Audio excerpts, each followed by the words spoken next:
la milpa, c'est un terme andin qui définit une plantation de légumes compagnes, on va dire, un compagnon. On l'appelle la légende des trois sœurs. Et la légende des trois sœurs, eh ben, ça prouve que les filles, quand elles sont sœurs, elles se chamaillent, hein. Et donc forcément, il y avait trois sœurs qui se chamaillaient. Et Cocopelli arrive et dit eh ben, j'aimerais bien quand même que je vais vous être utile, je vais vous organiser autrement. Donc il envoie une qui est un petit peu psychorigide. Il la prend, il la plante au milieu du terrain et lui dit toi, tu vas être le maïs.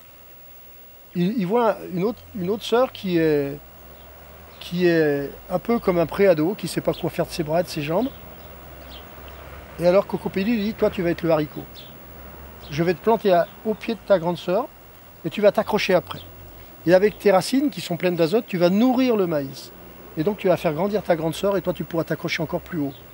Et puis il y en a une petite qui était toute discrète dans un coin. Alors il prend la petite sœur qui est toute discrète, il la met au pied des deux autres sœurs. Et il dit toi tu vas garder la fraîcheur et l'humidité au pied de tes deux grandes sœurs. Et c'est depuis ce temps-là qu'on a trois récoltes sur le même terrain. Le maïs, le haricot et la courge. Donc le haricot tarbais est en droite ligne dérivé de la milpa péruvienne. Le haricot tarbais qui est le seul à faire le vrai cassoulet grimpe après le maïs.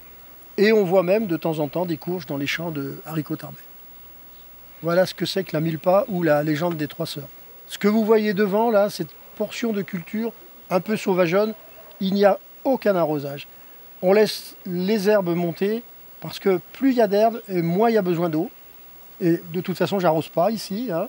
Et si je voulais faire le jardin propre, avec une seule herbe bien propre et rien d'autre à côté, je passerais mon temps à l'arroser. Là, la nature fait bien les choses, elle sait bien se conserver, se cultiver elle-même, puisqu'on est en biodynamie là. Et donc tout ce qui pousse ici n'a pas un gramme d'eau amené par l'arrosoir. Et ça va bien se débrouiller jusqu'à la production. Voilà l'intérêt de la biodynamie et des plantes compagnes qui sont les unes par rapport aux autres. On ne peut pas en enlever une parce qu'elle gêne les autres. Dans une population, tout le monde, même quand on parle des hommes, tout le monde a sa place.